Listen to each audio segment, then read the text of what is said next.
하나님을 제대로 인식하지 못하는 것이 이 시대의 문제입니다.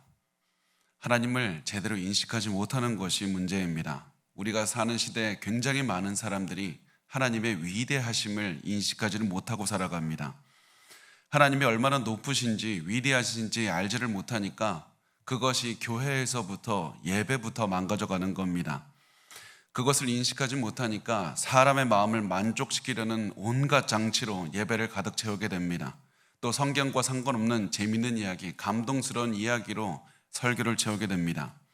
높으신 하나님을 이해하지 못하기 때문에 온갖 심리학적인 내용만 가득하게 된 것이고, 사람을 높이게 되는 것이고, 사람을 예배가 높이게 되니까 결국에서는 하나님을 높이지 못하게 그렇게 되는 겁니다. 그래서 예배가 망가지게 되는 그런 결과가 찾아오게 됩니다. 이것은 단순히 교회 안에서나 예배 안에서의 모습만은 아닙니다. 우리가 삶을 살고 있는 그 모습도 연결이 됩니다. 우리가 하나님이 높고 위대하시다는 사실을 인식하지를 못하니까 우리가 매일 두려워하며 살게 되고 염려하며 살게 되는 겁니다. 하나님의 인정을 받기 위해 살지 않고 사람의 인정을 받기 위해 살게 됩니다. 그래서 하나님의 높으심을 알지 못하기 때문에 많은 분들의 인생도 망가져가는 겁니다. 이런 망가지는 인생의 모습이 굉장히 솔직하게 숨길 수 없이 잘 드러나는 부분이 어디냐면 우리의 재정에 사용되는 그런 부분입니다. 하나님에 대한 인식은 우리 여러 부분을 다 영향을 주지만 우리의 재정을 사용하는 그 부분에도 굉장히 잘 반영을 하고 있습니다. 하나님을 높이는 사람과 높이지 않는 사람, 그것은 돈을 어떻게 쓰는지 보면 굉장히 큰 차이가 있기 때문에 그렇습니다. 어떤 차이가 있겠습니까? 많은 분들이 이렇게 쉽게 생각할 수 있습니다. 하나님 의지하지 않는 사람 무당 찾아가고 점을 보는데 돈 씁니다. 공포영화 보고 하나님을 반대하는 것에 돈을 씁니다. 분명 그거 맞습니다. 그렇지만 더 중요한 것, 더 이 미세하게 잘 드러나는 것이 무엇이냐면 하나님을 높이는 사람은 자신의 있는 돈을 나누어 주며 살게 된다는 겁니다. 하나님의 있는 그 하나님을 의지하고 하나님을 가장 높고 위대하다고 여기는 사람은 자신의 재정을 나누어 주면서 살게 됩니다. 왜 그렇습니까?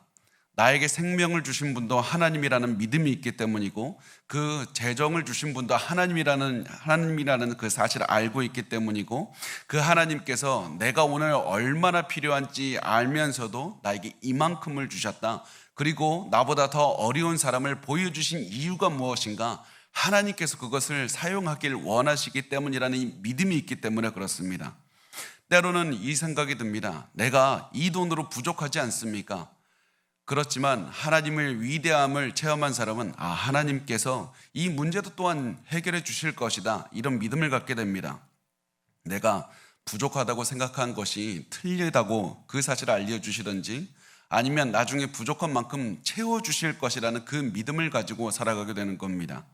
그래서 이런 마음으로 우리가 살아가면 재정에 대해서 염려하지 않고 살아가게 될 뿐 아니라 오히려 부족해 보이는 재정도 나누면서 살게 되는 겁니다.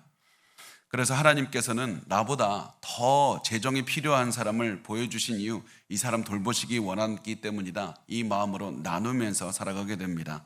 그리고 내 모든 필요, 하나님이 내일은 채워주실 것이다, 오늘도 채워주실 것이다, 이렇게 매일매일 하나님의 채워주심을 의지하면서 살아가게 되는 것이 바로 하나님의 위대하심을 체험한 사람의 모습이 됩니다. 이렇게 하나님에 대한 믿음으로 위대하신 하나님을 의지하는 마음으로 나누기 때문에 우리가 어떠한 마음이 우리 안에 생기게 되냐면 보상을 바라지 않게 됩니다. 하나님, 내가 하나님을 믿는 마음으로 나누어 주셨으니 이제 그에 대한 보상으로 나에게 큰 재물의 보상을 당연히 달라고 요구할 수는 없는 것입니다. 예수님은 우리가 아무리 나누어 줘도 예수님은 우리에게 빚진 적이 없습니다. 모든 것은 은혜일 뿐인 겁니다. 나에게 생명을 주신 분도 예수님이고 재산을 주신 분도 예수님이고 그 재산을 나누도록 할 수 있는 마음을 주신 분도 예수님입니다. 예수님의 능력만 의지해서 살아가는 것이 우리의 삶이기 때문에 우리가 예수님께 대해서 내가 희생했으니까 나에게 많은 재산을 달라고 요구할 수 없는 겁니다. 이것이 바로 예수님의 위대하심, 하나님의 위대하심을 인정하며 살아가는 사람의 모습입니다.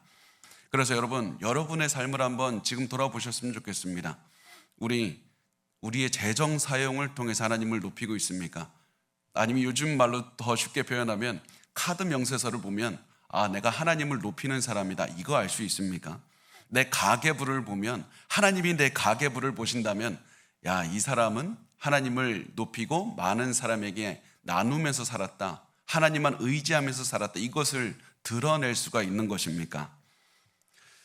이 기준에 보면 고린도 교회 사람들은 예수님을 높이면서 예수님의 위대하심을 체험하지 않고 살고 있었습니다. 왜냐하면 이 사람들은 도움이 필요한 사람들에게 나누면서 살지는 않았기 때문입니다.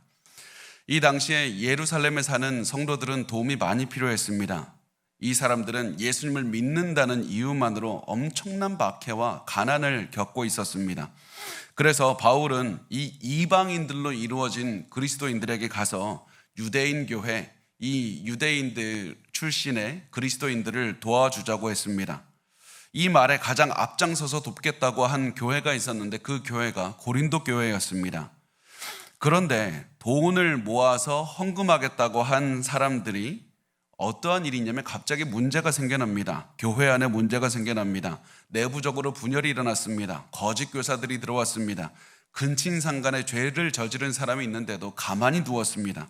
어떠한 행동도 하지 않고 있었습니다. 이런 여러 가지 문제가 생기다 보니까 교회는 자기 내부의 문제를 신경 쓰기에 바빴지 외부에 저 사람 도와줘야 되겠다, 이런 생각 자체가 사라졌던 겁니다. 이런 모습을 본 바울은 고린도 교회를 가만히 두질 않았습니다. 왜냐하면 재정을 사용하는 것은 영적인 문제였기 때문에 그렇습니다. 높으신 하나님을 의지하는 사람은 재정을 사용해서 가난한 사람을 돕지만은 그렇지 않은 사람은 재정을 자기 자신만을 위해서 사용하게 되기 때문에 그렇습니다. 그래서 바울은 고린도 교회에게 영적으로 깨어나야 된다, 영적으로 일어나야 된다, 이렇게 말을 하면서 예루살렘 교회를 위한 헌금을 하겠다는 그 약속 반드시 지키라고 말을 합니다. 그 약속 지키라. 하나님의 은혜를 체험하고 하나님만 의지하는 사람은 당연히 다른 사람을 위한 연보를 해야 되는 것이라고 말을 합니다. 그리고 바울은 자기의 팀에 있는, 선교팀에 있는 사람들도 보내서 고린도 교인들이 하나님과의 관계를 회복하고 문제를 해결하도록 계속해서 도와주었습니다. 이렇게 자신이 할 수 있는 모든 것을 다한 바울은 고린도 교인들이 자신들이 한 약속, 연보를 하겠다는 약속을 지킬 것이라는 확신이 들었습니다. 그래서 이렇게 말을 합니다. 고린도서 9장 1절과 2절은 말씀합니다. 성도를 섬기는 일에 대하여는 내가 너희에게 쓸 필요가 없나니 이는 내가 너희의 원함을 알미라. 내가 너희를 위하여 마게도냐인들에게 아가야에서는 1년 전부터 준비하였다는 것을 자랑하였는데 과연 너희의 열심이 퍽 많은 사람들을 분발하게 하였느니라. 여기서 성도를 섬기는 일은 예루살렘 교회를 위해서 헌금을 모금하는 겁니다. 바울은 고린도 교회가 예루살렘 교회를 위해서 헌금을 풍성하게 드릴 그것으로 확신했습니다. 지금까지 그 모든 한 일들, 이제 이 사람들이 벗어나고 이 하나님 앞에서 올바로 회복되어 가는 것을 보니까 이 사람들이 분명히 이 헌금 드리겠다는 약속을 지킬 것이다, 이런 생각을 했습니다. 그런데 여전히 이 사람들도 중간에 다시 쓰러질 수 있었습니다. 뒤로 갈 수 있었습니다. 열정이 식을 수 있었습니다. 그래서 바울은 이들이 그 약속을 지키도록 열정을 계속해서 식지 않도록 격려하기 위해서 이렇게 말을 합니다. 나는 지금까지 선교팀이나 마게도냐 교인들에게도 당신들 고린도 교회에 대해서 자랑 많이 했습니다. 고린도 교인들 1년 전부터 헌금 준비했으니까 당신들 마게도냐 사람들도 예루살렘 교회를 위해서 헌금합시다, 이렇게 얘기를 했다는 겁니다. 그리고 그 말을 들은 마게도냐 사람들은 굉장히 가난했지만 예루살렘 교회를 위해서 나도 동참하고 싶습니다, 나도 구제하고 싶습니다, 이렇게 해서 연보를 했을 뿐만 아니라 굉장히 가난하고 굉장히 많은 박해를 받았음에도 기뻐하면서 예물을 드렸다는 겁니다. 그런데 만약에 고린도 교회가 이제 와서 헌금 안 하면, 이제 와서 그 부유한 많은 사람들이 있는 교회가 이제 와서 헌금을 마련하지 않으면 어떻게 하겠느냐. 처음 약속한 것을 지키라. 그렇게 말을 하고 몇 사람을 자기보다 앞서서 바울보다 앞서서 고린도 교회로 보낸다고 말을 합니다. 그리고 그 이유에 대해서 3절과 4절은 이렇게 말씀을 합니다. 그런데 이 형제들을 보낸 것은 이 일에 너희를 위한 우리의 자랑이 헛되지 않고 내가 말한 것 같이 준비하게 하려 함이라. 혹 마게도냐인들이 나와 함께 가서 너희가 준비하지 아니한 것을 보면 너희는 고사하고 우리가 이 믿던 것에 부끄러움을 당할까 두려워하노라. 바울은 몇 사람을 미리 보내서 헌금을 모금하는 것을 마무리하게 했습니다. 왜냐하면 조금 있으면 바울이 마게도냐 성도들과 함께 고린도로 갈 수 있기 때문에 그랬습니다. 그때까지 헌금이 준비되어 있기를 바랬습니다. 만약에 마게도냐 사람들 그 어려운 상황에서도 헌금을 준비한 사람들과 함께 갔는데 고린도 교인들이 헌금 준비하지 않았다면 바울이 나 부끄러울 것 같다 이렇게 말을 하는 겁니다. 마게도냐 교인들은 고린도 교회가 연보를 먼저 모으고 있다는 소식을 듣고 자기들도 헌금을 준비한 사람들인데 당신들이 안 하고 있으면 그게 무슨 일이냐. 게다가 마게도냐 교인들조차 가난했는데도 연보를 냈는데 재정적으로 여유가 있는 당신들이 연보를 내지 않은 거 보면 굉장히 실망을 할 것이다. 그래서 바울은 꼭 내가 도착할 때까지 연보 모으는 것을 준비를 다 끝내라고 말을 합니다. 그러면서 5절은 이렇게 말씀을 합니다. 그러므로 내가 이 형제들로 먼저 너희에게 가서 너희가 전에 약속한 연보를 미리 준비하게 하도록 권면하는 것이 필요한 줄 생각하였노니 이렇게 준비하여야 참 연보답고 억지가 아니니라. 바울은 고린도 교인들에게 약속한 대로 연보를 모아놓으라고 말을 합니다. 그런데 중요한 것은 억지로 하지 말고 자원하는 마음으로 해야 된다. 억지로 하지 말고 자원하는 마음으로 해야 된다. 여기에서 중요한 것은 하나님께서 받고자 하는 것은 돈이 아니라 마음이라는 겁니다. 하나님께서는 우리의 마음을 원하시기 때문에 기쁘고 자원하는 마음으로 연보를 내라고 하는 겁니다. 은혜에 대한 반응으로 하나님을 높이는 마음으로 그리스도를 따르면서 살아가는 그 와중에 연보를 드리라는 겁니다. 하나님을 믿고 의지하는 마음으로 베풀면서 살아가는 것, 그것을 하나님께서 원하시는 것이다. 그 말을 하면서 바울은 5절 마지막에 연보라고 말을 하는데요. 여기서 말하는 연보라는 것은 이 그리스어로 율로기아라는 말입니다. 율로기아라는 단어를 썼는데 이 율로기아라는 단어를 성경 사전에서 찾아보면, 이 그리스어 사전에서 찾아보면 풍성한 선물이라는 의미도 있습니다. generous gift라는 그 의미도 있는데 가장 첫 번째 나오는 게 찬양하는 행위고 두 번째가 축복하는 행위, blessing하는 act가 바로 율로기아입니다. 그래서 바울이 단순히 여기서 율로기아라고 쓰는 것이 이유가 있다. 학자들은 확신합니다. 고린도 교회가 연보를 내는 것이 사람들을 축복하는 행위이기 때문에 이 단어를 썼다는 겁니다. 그러면 연보를 내는 것과 축복이 어떤 연관성이 있습니까? 두 가지만 보면 연보는 내가 하나님의 복을 받았다라는 그런 믿음의 표시가 연보입니다. 내가 은혜로운 하나님께 복을 받았기 때문에 다른 사람도 은혜로 도울 수 있다는 사실을 선포하는 행위가 바로 연보라는 겁니다. 두 번째로 내가 복의 통로라는 사실도 보여주고 있습니다. 나는 하나님께 받은 복, 내가 전달하는 역할을 할 뿐입니다. act of blessing. 그래서 다른 사람들을 축복하는 그런 삶을 사는 것이 바로 연보이다. 나는 하나님의 복을 전달하는 통로가 될 것이다. 이것이 바로 연보라고. 그래서 바울이 율로기아라는 단어를 썼다는 겁니다. 그래서 우리가 계속해서 말씀이 강조하는 것은 하나님은 우리가 다른 사람을 돕기를 원하신다는 겁니다. 하나님은 우리를 통해서 하나님의 우리에게 주신 복이 전달되기를 원하십니다. 그런데 여기서 한 가지 우리가 질문이 할 수 있는 게 있습니다. 하나님 직접 도우시면 되지 않습니까? 하나님 직접 돈벼락을 내려주셔도 되고요. 굳이 나한테 주신 돈을 왜 전달하게 하십니까? 그 이유는 하나님께서 우리에게 전달하게 하신 이유는 그것이 우리에게 복이 되기 때문에 그렇습니다. 우리가 복의 통로가 되어서 연보를 하는 것이 가장 많은 복을 받는 사람이 우리이기 때문에 그렇습니다. 받는 사람이 아니라 연보를 하는 우리를 위해서 우리에게 복을 주기 위해서 연보하라고 하십니다. 그러면서 이제 6절에서 이렇게 말씀을 합니다. 이것이 곧 적게 심는 자는 적게 거두고 많이 심는 자는 많이 거둔다 하는 말이로다. 이것이 우리에게 주시는 복입니다.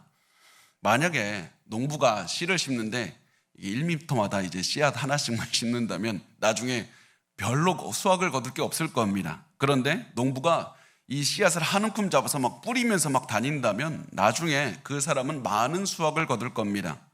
이것이 바로 이 농사를 짓는데 굉장히 당연한 법칙인 겁니다.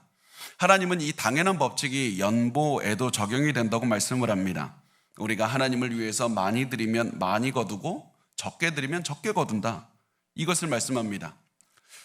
그런데 우리가 그렇다면 거두는 것이 도대체 뭡니까? 조금 거두고 많이 거둔다. 우리가 10,000원 내면 20,000원 주신다는 얘기입니까? 10,000원 내면 10만 원을 거둔다는 얘기입니까? 그러면 좋겠는데? 그런 것이 아닙니다. 하나님께서 우리에게 많은 헌금과 우리가 많은 연보를 드리면 하나님께서 우리에게 당연히 많은 재산을 갖게 하실 때도 있습니다. 우리를 부자로 만드실 때도 있습니다. 그렇지만 이 말씀의 의미는 우리가 10,000원 내면 10만 원을 거두게 된다는 그런 말씀이 아니라 우리에게 영적인 복을 많이 채워주신다는 그런 의미가 가장 기본적인 의미입니다. 우리에게 영적인 기쁨, 영적인 만족, 우리의 두려움이 사라지고 평안이 가득하고 하나님만 의지하는 인생을 살아가게 되는 겁니다. 그리고 하나님의 성품을 닮아가면서 살아가게 되는 겁니다. 하나님은 우리에게 아낌없이 나누어 준 것으로 다른 사람에게 풍성하게 나누게 하시는 겁니다. 은혜의 하나님께서 내게 모든 것을 주셨다는 그 마음으로 나누며 살면 하나님께서 내게 많은 은혜와 기쁨과 만족을 체험하게 하시고 나는 분명히 나누어졌는데 염려가 없게 살아가게 하는 겁니다. 이렇게 살면 조금씩 내가 예수 닮게 만들어집니다. 왜냐하면 예수님께서 어떻게 살으셨습니까? 가장 부유하신 분이 우리를 위해서 가장 가난하게 되셔서 우리를 가장 부유하게 하셨습니다. 우리도 예수님처럼 우리가 가진 것을 나누어서 가난하게 되었을 때 우리 주변 사람들을 부유하게 되는 겁니다. 그러면서 우리가 조금씩 예수를 닮는 그런 복을 체험하게 하시는 겁니다. 더 많이 들을수록 더 많은 영적인 복을 체험하고 더 많이 예수를 닮아가게 되는 겁니다. 그런데 우리가 조금만 나누고 그렇게 살면 조금만 복을 얻게 되는 것이다. 조금의 기쁨만 얻고 조금만 예수를 닮아가게 됩니다. 그래서 여기서 우리가 기억해야 될 것, 우리가 경계해야 될 것이 무엇이냐면 우리가 하나님께 드리는 예물, 우리가 하나님께 드리는 그 연보 이런 것들은 우리의 어떤 재정적인 투자가 아니라는 사실입니다. 하나님, 내가 이만큼 하나님을 위해서 이 예물을 드렸으니까 나에게 배당금 좀 얻게 해달라고 그렇게 해서는 안 되는 겁니다. 우리가 많이 심으면 많은 복을 받게 하시지만 우리가 하나님께 많이 냈으니까 많이 당연히 주시라고 요구할 권리는 그 어디에도 없는 겁니다. 우리가 해야 되는 것은 기쁜 마음으로 드리고 아무런 대가도 바라지 않고 감사하며 살아가는 겁니다. 그러면 하나님께서는 우리를 보고 기뻐하시고 우리에게 필요한 모든 것들을 제공해 주시면서 우리를 예수 닮은 모습으로 계속해서 살게 하신다는 사실입니다. 우리가 여기에서 한 가지 주목할 점이 있습니다. 계속해서 바울이 어디에다 초점을 두고 있습니까? 어떤 돈, 액수가 중요한 것이 아니라 마음이 중요한 것이다. 액수 이런 것이 아니라 가장 중요한 너의 마음에 집중해라. 10,000원 더 내면 더 많은 복 받고 1억 내면 더 예수를 닮을 수 있다 이런 의미가 아니라 상황에 따라서 우리가 드릴 수 있는 액수도 달라지는 것이고 사람에 따라 믿음에 따라 상황에 따라 다 다른 겁니다.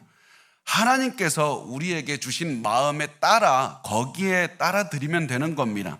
그래서 바울이 계속 강조하는 것은 어떤 돈 많은 집은 1억씩 내라 이런 것이 아니라 액수가 아니라 마음에 집중해라. 너의 마음은 하나님께 드렸는가? 이것을 계속해서 물어보는 겁니다. 그래서 7절에 이렇게 말씀을 합니다. 각각 그 마음에 정한 대로 할 것이요 인색함으로나 억지로 하지 말지니 하나님은 즐겨내는 자를 사랑하시느니라. 하나님께서 마음에 주신 그대로 드리면 된다. 바울은 액수가 아니라 마음이 중요하다고 말씀을 하면서 액수의 한계를 정하지 않고 미니멈, 맥시멈 이걸 정한 것이 아니라 마음의 한계를 정한 겁니다. 어떤 한계냐? 인색함으로 하면 안 되고 억지로 하면 안 된다. 하나님은 우리의 마음을 받으시는 분이니까 절대로 인색하거나 억지로 드리지 말라. 그렇게 드리는 것은 아무리 너가 많은 돈을 드려도 받지 않으신다. 하나님은 즐겨내는 자의 마음과 예물을 받으신다는 겁니다. 그런데 우리가 이런 고민을 하게 마련입니다. 이거 드렸다가 부족하면 어떻게 됩니까? 부족하다가 내가 쓸 것이 있는데 그거 부족하면 어떻게 됩니까? 갑자기 내가 모르는 사이에 쓸 것이 생길 수도 있지 않습니까? 어떻게 됩니까? 그런 마음을 가진 우리에게 성경은 말씀을 합니다. 8절 말씀을 보면 우리 같이 읽어보겠습니다. 시작. 하나님이 능히 모든 은혜를 너희에게 넘치게 하시나니 이는 너희로 모든 일에 항상 모든 것이 넉넉하여 모든 착한 일을 넘치게 하려 하심이라. 아멘. 우리가 어떤 상황에서도 하나님께 넉넉하게 즐겨낼 수 있는 이유가 무엇이냐면 모든 재물은 하나님께 속했기 때문이라는 겁니다. 하나님이 주신 재물이기 때문에 하나님을 위해서 사용할 수 있는 겁니다. 또 이 재물을 사용해도 또다시 하나님은 내 필요를 채워주실 것이다. 이 확신이 있기 때문에 즐겨낼 수 있는 겁니다. 그래서 우리가 재물을 드릴 때 즐겁게 드리고 싶다면 우리가 초점을 맞추는 것은 하나님의 능력입니다. 하나님께서 모든 능력을 가지고 계신 분이다. 하나님의 능력에 초점을 맞추고 필요한 사람들에게 하나님께서 이끄시는 대로 베풀면서 살아가면 되는 겁니다. 그래서 성경의 원리는 항상 동일합니다. 우리가 하나님께 순종해서 재정을 나누면 하나님은 우리를 부자로 만드실 수도 있고 그렇지 않을 수도 있습니다. 그거 전적으로 하나님께 달린 겁니다. 그렇지만 우리가 확신할 수 있는 것은 우리의 기본적인 필요는 하나님께서 반드시 채워주신다는 사실입니다. 우리에게 당연히 있어야 될 거, 없어야 될 거, 지금 있어야 될 거, 나중에 있어야 될 거 다 아시고 하나님은 다 채워주신다. 그러므로 너가 해야 될 것은 하나님께 너의 마음 전부를 드리고 하나님께 순종하며 살아가기만 하면 된다. 하나님께 전적으로 의지하며 살아가라. 사실 우리가 하나님께 순종해서 재정을 나누는 것, 그거 사실은 인간이라면 누구나 불안하게 만드는 것이 맞습니다. 돈이란 게 아무리 많아도 부족하게 느껴지고 아무리 준비를 해놔도 또다시 불안하게 되는 것이 어떤 돈의 속성입니다. 그래서 우리가 많이 가지고 있어도 여전히 불안한데 이것을 믿고 나누라고 하니까 얼마나 불안하겠습니까? 마음이 불안하게 되는 것은 그 누구에게나 저를 포함해서 마찬가지입니다. 그런데 아이러니하게도 이 불안이 우리에게 복을 주는 도구가 된다는 겁니다. 왜냐하면 우리가 하나님의 뜻대로 나누어 주어서 불안이 생긴다면 그 불안을 극복할 수 있는 방법이 하나가 있는데 그것은 불안할 때마다 하나님의 뜻을 행하는 것이기 때문에 그렇습니다. 내 재정을 하나님께 드렸기 때문에 더욱더 하나님의 뜻에 집중해야 되는 것이고 하나님의 뜻을 행하는데 모든 것을 더하며 살아가게 되는 겁니다. 그렇게 해서 하나님이 원하시는 삶을 살아가면 나의 모든 불안감이 사라질 뿐만 아니라 내가 더욱더 하나님께 전부를 드려서 하나님 안에서 기쁨을 누리면서 살아갈 수가 있는 겁니다. 그래서 바울은 이렇게 말합니다. 너희로 모든 일에 항상 모든 것이 넉넉하여 모든 착한 일을 넘치게 하려 하십니다. 여기서 강조하고 있는 것이 하나님만 의지하는 삶입니다.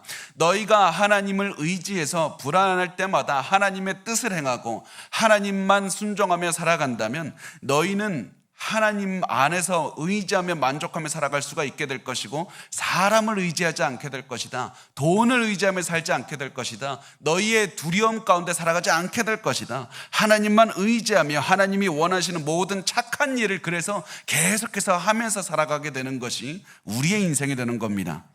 재정을 드리는 것을 통해서 우리의 마음과 우리의 인생이 하나님의 뜻을 행하면서 살아가게 됩니다. 그리고 이것이 중요한 겁니다.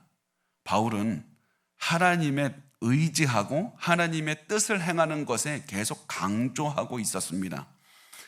여러분, 제가 계속 말씀을 드리지만 하나님은 우리에게 직접 일하실 수도 있었지만 사람을 통해서 일하기를 좋아하십니다. 하나님은 사람을 통해서 우리의 재정을 채우십니다. 사람을 통해서 내 어려움도 해결하십니다. 그렇지만 하나님의 뜻을 행하면서 하나님께 전부를 드리는 사람은 사람을 의지하지 않는 겁니다. 왜냐하면 우리를 도와준 그 사람은 하나님의 도구일 뿐이기 때문에 그렇습니다. 그 사람의 눈치를 봐서 그 사람의 기쁘게 하기 위해서 살아가지 않는 이유가 무엇입니까? 모든 것은 나의 모든 시선 하나님만 의지하며 살아가는 것이고 하나님의 높으심을 바라봤기 때문에 하나님을 의지해서 내 모든 것을 나누어 주었던 것이고 하나님께서는 저 사람을 통해서 내게 응답하셨다. 내 필요를 채우셨다. 그래서 사람 의지하지 않고 사람 무서워하지 않고 돈 무서워하지 않고 하나님만 두려워하며 살아가게 되는 겁니다. 하나님께서 모든 것을 베풀어 주실 것이니까 하나님만 의지하며 살면 된다. 이것이 우리에게 주시는 가장 큰 복입니다. 성경은 이 사실을 강조하기 위해서 오늘 말씀에 보면 이 모든 이라는 말을 강조하며 반복하고 있습니다. 너희로 모든 일에 항상 모든 것이 넉넉하여 모든 착한 일을 넘치게 하려 하심이라. 우리에게 맡겨진 의무는 기쁜 마음으로 하나님을 따르고 하나님을 의지해서 하나님의 뜻을 따라서 나누며 사는 것이다. 하나님께서 모든 너희의 필요를 항상 채워주실 것이다. 염려하지 말라. 그리고서는 하나님의 뜻을 기뻐하며 나누어 줄 때 하나님께서는 많은 은혜와 평강을 체험하게 하십니다. 이것이 하나님이 원하시는 삶이고 하나님만 의지하는 삶의 모습입니다. 그래서 바울은 이렇게 말합니다. 9장 9절을 보면 기록된 바 그가 흩어 가난한 자들에게 주었으니 그의 의가 영원토록 있느니라 함과 같으니라. 바울은 여기서 시편 112편 9편을 인용하면서 말씀을 하는데 의인이란 누구냐? 의인이란 가난한 사람에게 아낌없이 베푸는 사람이다. 이것이 의인이라고 말씀을 합니다.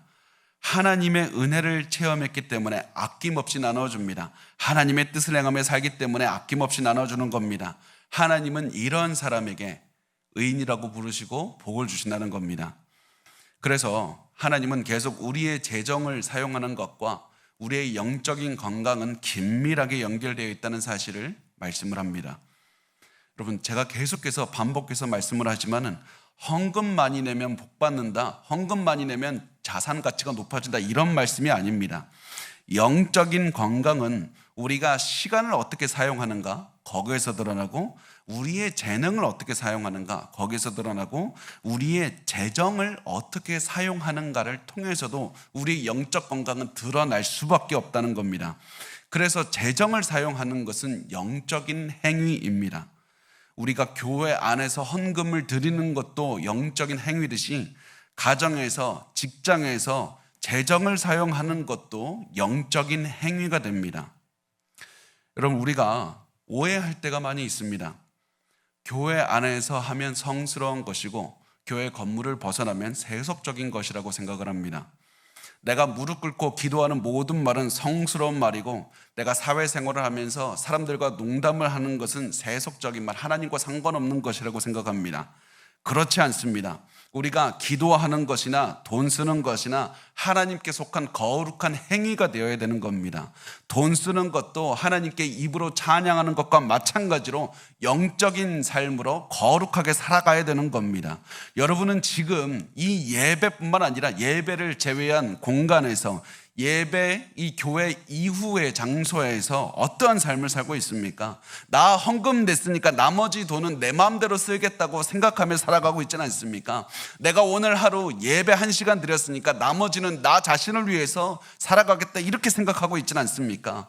그것 때문에 우리가 많이 실패를 하게 됩니다. 성과 속, 세속과 거룩함을 나누려고 할 때 거기서 우리의 신앙에 문제가 생기는 겁니다.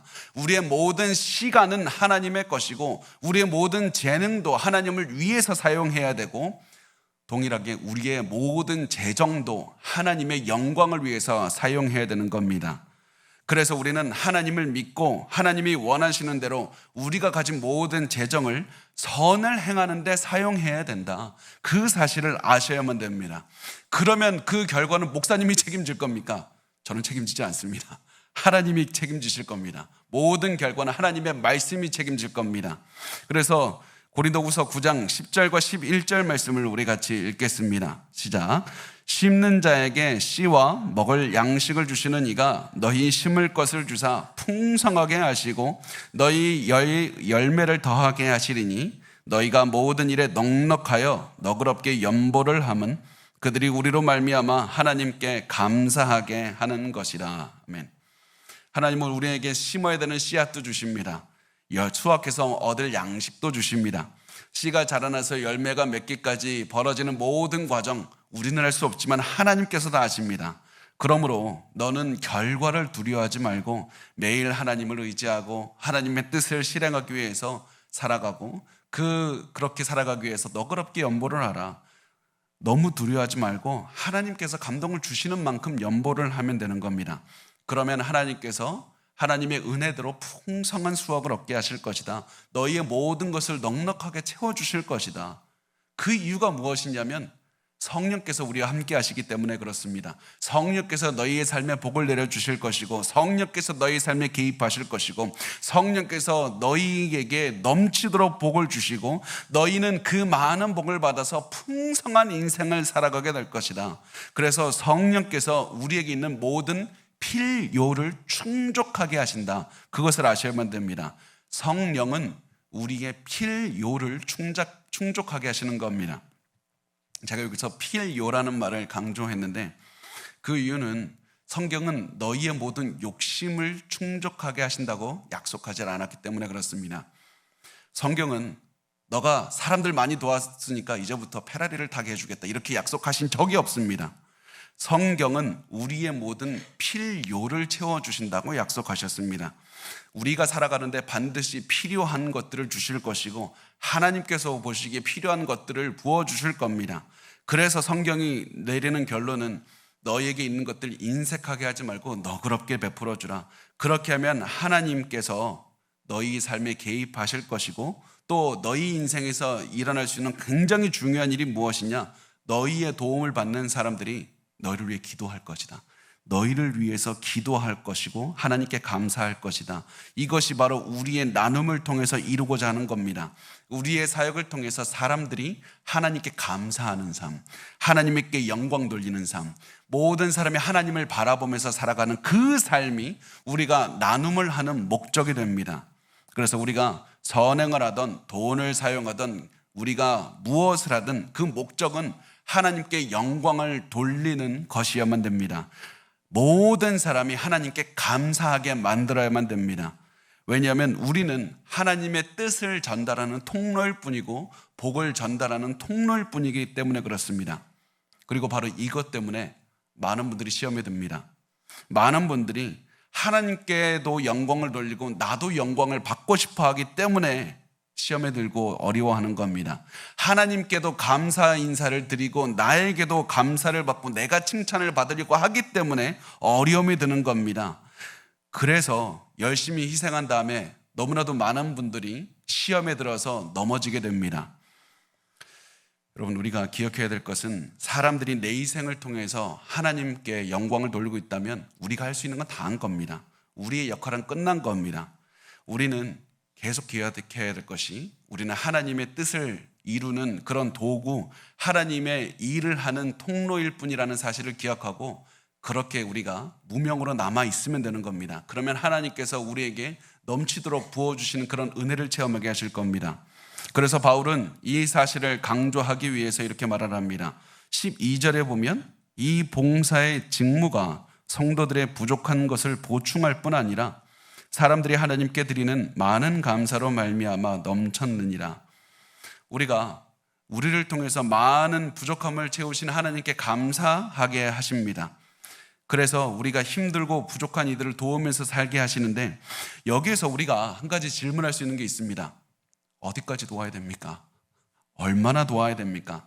언제까지 돕습니까? 나보다 가난한 사람 다 도와주며 살아갑니까? 저 사람들이 이제 좀 먹고 살만한 것 같은데 나한테 자꾸 도움을 요청하는데 내가 저 사람들 생활비까지 다 대야 됩니까?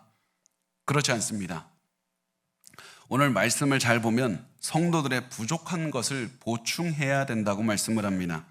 그러니까 다른 분들의 이 살면서 필요한데 부족한 것들, 하나님께서 우리의 모든 필요를 채우시듯이 부족한 사람들, 가난한 사람들, 힘든 사람들의 필요한 것들을, 부족한 것들을 채우는 데까지 그것이 우리의 역할이라는 겁니다.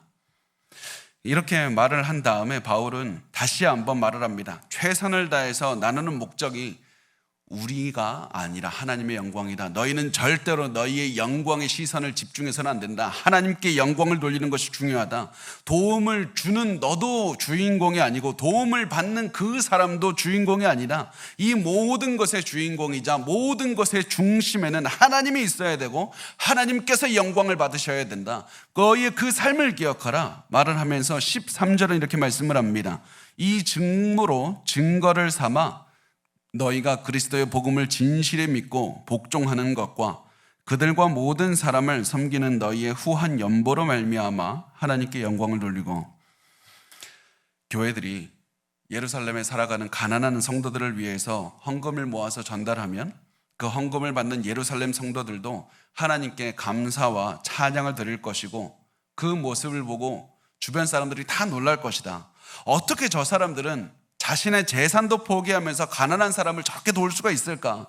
저 가난한 사람들이 더욱더 가난한 사람들을 도울 수 있는 여유가 어디 있는가? 그 질문을 하게 될 것이고 그들이 생각해 본 결과 어떤 결론이 내리게 되는가? 너희가 복음을 믿고 있고 너희가 예수를 믿는 사람들이고 너희가 예수께 순종하여 살기 때문에 세상과는 다르다는 것을 알게 될 것이다. 너희가 진정한 그리스도인들이기 때문에 저렇게 도왔다는 사실을 알게 될 것이고 그들도 하나님께 영광을 돌릴 것이고 그들도 예수 그리스도를 믿고 싶다고 나오는 그런 날이 오게 될 것이다. 이것이 바로 하나님께서 우리에게 살아가기를 원하시는 삶입니다. 우리가 하나님께 전부를 드리지 않고 하나님 나도 영광 받고 싶습니다. 그런 말을 하면 실패하게 됩니다. 여러분 반드시 기억하시기 바랍니다. 하나님께도 영광 돌리고 나도 영광을 받는 그런 방법은 세상에 존재하지 않습니다. 하나님만 영광을 받으시는지 나만 영광을 받아서 파멸로 이끌는지 그 둘 중에 하나입니다. 여러분 그 둘 중에서 하나를 선택하셔서 하나님만 영광을 돌리십시오. 그러면 하나님께서 여러분의 인생을 책임져 주실 겁니다. 우리가 이렇게 나눌 때 기억해야 될 것이 하나가 있습니다. 고린도 교회, 마게도니아 교회 모두 핑계댈 수 있었습니다. 예루살렘 교회 돕지 않을 이유가 수만 가지 될 수 있었습니다. 저 사람들 가난하게 된 게 우리 탓입니까? 내가 뭐 잘못했습니까? 아니 우리보다 돈 더 많고 여유 있고 문제없는 사람 많이 있습니다. 그들에게 가서 말씀하십시오. 우리보다 지리적으로 유대인들과 가까이 있는 사람들이 더 많지 않습니까? 지금 내가 다른 사람 챙길 때가 아닙니다. 나 모든 일이 안정적이게 되면 그때 돕겠습니다. 그때 나를 만나 주십시오. 그러나 은혜 받은 성도들은 하나님의 뜻을 행하지 않을 이유를 찾지를 않습니다. 하나님의 뜻을 행할 기회만 찾아다닐 뿐입니다. 기회가 되는 대로 예수 그리스도의 뜻에 복종해서 그래서 나눔을 실천할 기회만 찾고 행동할 뿐인 겁니다. 그래서 우리가 스스로 질문하기 바랍니다. 우리는 지금 하나님께서 우리에게 주신 것들을 나누고 있습니까? 하나님의 뜻을 실천하며 살아가고 있습니까? 나중이 아니라 지금 오늘 바로 이 시간 우리는 나눔을 하기 위해서 무엇을 해야 됩니까? 워런 위어스비라는 목사님이 계셨는데요. 그 목사님의 주석에 보면 이런 짧은 이야기가 나옵니다. 한 가정에서 부모님과 어린 아들이 매일 해외에서 활동하시는 선교사님들을 위해서 기도를 했습니다. 어느 날 아버지가 가족들과 함께 모여서 이 선교사님이 필요한 것이 이것이 있습니다. 하나님 이 기도를 들어주십시오. 막 기도를 하고 가족 기도 시간이 마쳤을 때 어린 아들이 아버지한테 와서 이렇게 했다고 합니다. 나도 아빠처럼 돈이 있으면 선교사님 기도 제목 다 들어줬을 텐데 내가 선교사님의 기도 제목 하나님께서 주신 걸로 다 들어줬을 텐데 하나님께서는 우리가 지금 나누기를 원하십니다. 우리가 기도하게 하시고 다른 사람의 어려움을 깨닫게 하신 이유는 그것을 들어주도록 우리가 나누도록 하기 위해서 그렇습니다. 그리고 이렇게 나눌 때 우리가 나누면서 살아갈 때 많은 사람이 우리를 위해서 기도할 겁니다. 14절에 보면 말씀합니다. 또 그들이 너희를 위하여 간구하며 하나님이 너희에게 주신 지극한 은혜로 말미암아 너희를 사모하느니라. 다른 교회들이 간구하며 고린도 교회 너희들을 사모할 것이라고 말합니다. 너희가 나누어 주면 너희 도움을 받은 사람들이 너희를 사모하고 너희를 위해서 기도할 것이다. 수많은 사람의 기도를 받는다는 것이 얼마나 귀하고 소중한 것인지 여러분은 잘 모를 수도 있습니다. 근데 저는 잘 알고 있습니다. 목회자는 바로 성도들의 기도로 살기 때문에 저는 잘 알고 있습니다. 그 사실을 체험할 때가 너무나도 많습니다. 제가 고난 중에서도 성도들의 기도로 이겨낸 적이 한두 번이 아니라는 사실을 하나님이 계속 깨닫게 해주십니다. 그래서 내가 다른 사람을 돕고 살면 도움받은 사람들이 너희를 위해서 기도할 것이다. 너희는 이렇게 기도를 받을 뿐만 아니라 그들과 하나가 되고 사랑으로 하나가 될 것이다. 너희 이렇게 하나님의 많은 복을 체험하게 될 것이다. 이것을 말씀을 합니다. 그리고 이것을 얘기를 하니까 바울은 생각하는 것만으로도 벅찬 감동이 넘쳐 흘렀습니다. 그래서 갑자기 하나님께 감사함에 찬양을 하면서 9장을 끝냅니다. 우리 같이 15절 읽겠습니다. 시작. 말할 수 없는 그의 은사로 말미암아 하나님께 감사하노라.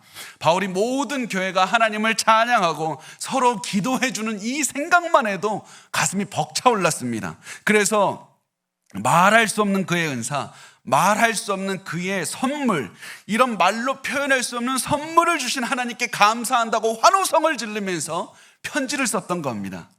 여러분, 우리 지금 이런 나눔을 하면서 살고 있습니까? 이렇게 살아가고 있습니까? 예수 그리스도의 능력으로, 성령의 능력으로 계속해서 우리 살아가고 있습니까? 여러분, 우리 이렇게 나누면서 살아가야 됩니다. 단순히 재정뿐만 아니라 우리가 가진 모든 것을 나누면서 사셨으면 좋겠습니다. 그러면 우리가 나눔을 실천하기 위해서 나눌 수 있는 방안 3가지만 간단하게 보겠습니다. 첫 번째, 하나님의 위대하심을 반드시 아셨으면 좋겠습니다.